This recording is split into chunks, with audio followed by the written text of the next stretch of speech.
You remember things you wish you hadn't said, choices you would undo in a heartbeat, people you couldn't save, promises you couldn't keep. But what if the person who most needs your forgiveness is you? This is Elder Bloom, where growing older means growing lighter, freer, and more whole. Share in the comments, what's one thing you're learning to forgive yourself for? Subscribe to Elder Bloom, a safe space for emotional healing and second chances.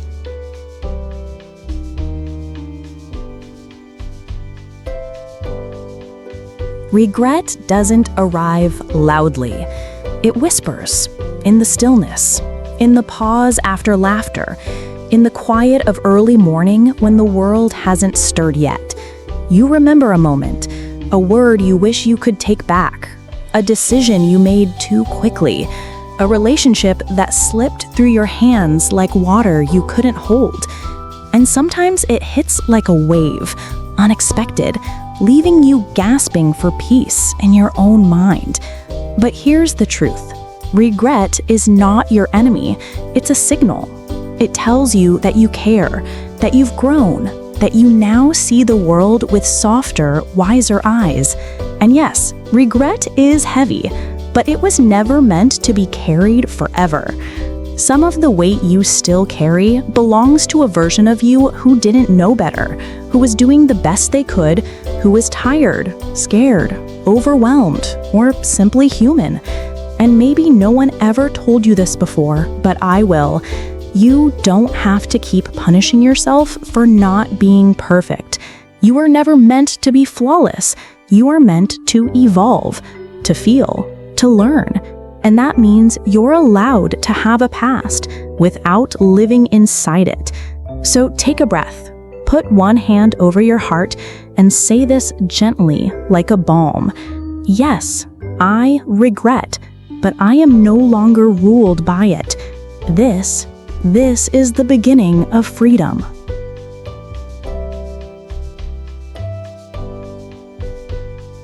It's easy to look back now with clearer eyes and a wiser heart, to see the crossroads where you could have chosen differently, to wonder, why didn't I know better? Why did I say that? Why didn't I leave sooner or stay longer? But here's the gentle truth that no one says enough. You did the best you could, with the tools you had, with the understanding you had, with the strength, energy, and hope you had at the time. The version of you from 20, 30, even 5 years ago didn't have today's wisdom. They had fears you've now outgrown. They were shaped by different seasons, pressured by survival, wounded by their own hidden pain. And maybe they didn't make perfect choices, but they carried you this far. You are standing here today, alive, softer, wiser, because of them, not despite them. You don't owe your past self shame. You owe them compassion. You may have raised children while suppressing your tears. You may have stayed in a job that crushed your spirit because you had mouths to feed. You may have loved people the only way you knew how, even if that way wasn't enough for them. You did the best you could, and doing your best doesn't mean it looked perfect. It means you showed up, you tried, and you endured. And maybe that was messy. Maybe that hurt others. Maybe it hurt you. But you're still here, and being here means you still have time to be gentler with yourself. Regret often screams, "Why didn't I do better?" But self-forgiveness replies, "Because you were human, and you still are."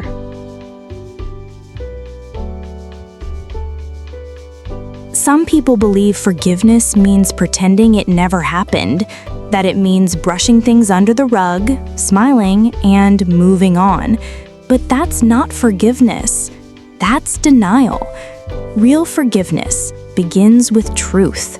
And sometimes that truth hurts. Yes, maybe you could have done things differently. Yes, maybe your decisions hurt people you love. Yes, maybe you still wince when you remember the way you spoke, or didn't speak, or left, or stayed. But here's the turning point. Forgiveness is not saying it was okay.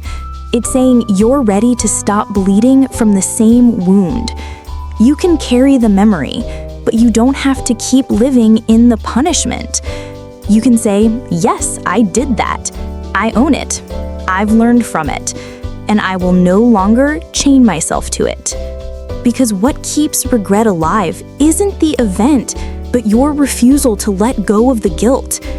We think punishing ourselves makes us more noble, but it doesn't heal the past. It only steals the present. Forgiveness is freedom. It doesn't erase the story, but it lets you turn the page.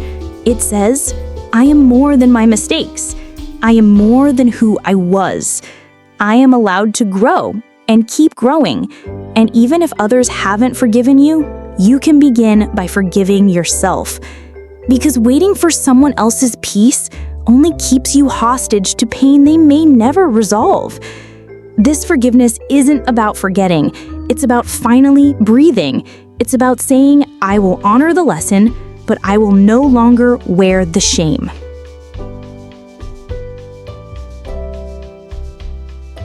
Forgiveness doesn't live in grand gestures. It lives in the tiny, daily moments you spend with yourself. In the mirror, in your inner voice, in the way you narrate your own life when no one's listening. Ask yourself this, honestly. Would I speak to a friend the way I speak to myself? If the answer is no, then perhaps forgiveness must begin there. We grow up thinking that being harsh with ourselves is the path to becoming better people. But shame doesn't grow anything. Gentleness does. Start small. Instead of saying, how could I have been so stupid? Try, I didn't know better at the time. Instead of, I ruined everything. Say, I made a mistake. I've grown from it. Instead of avoiding the mirror, look at yourself and see something you needed to hear decades ago. You did enough. You were enough.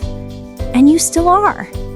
This isn't about toxic positivity or pretending pain doesn't exist.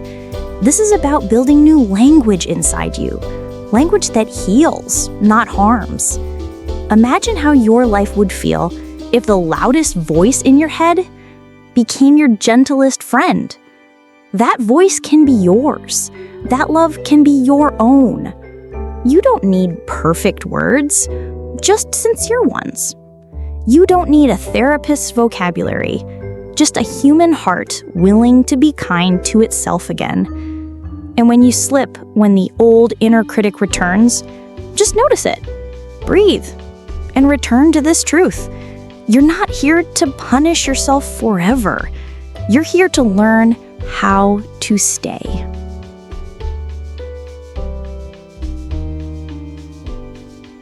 There comes a moment when carrying the weight no longer feels noble, just exhausting. Maybe this is that moment for you. Maybe you've said sorry in your mind 1,000 times. Maybe you've played the same memory on repeat, hoping to change it with guilt.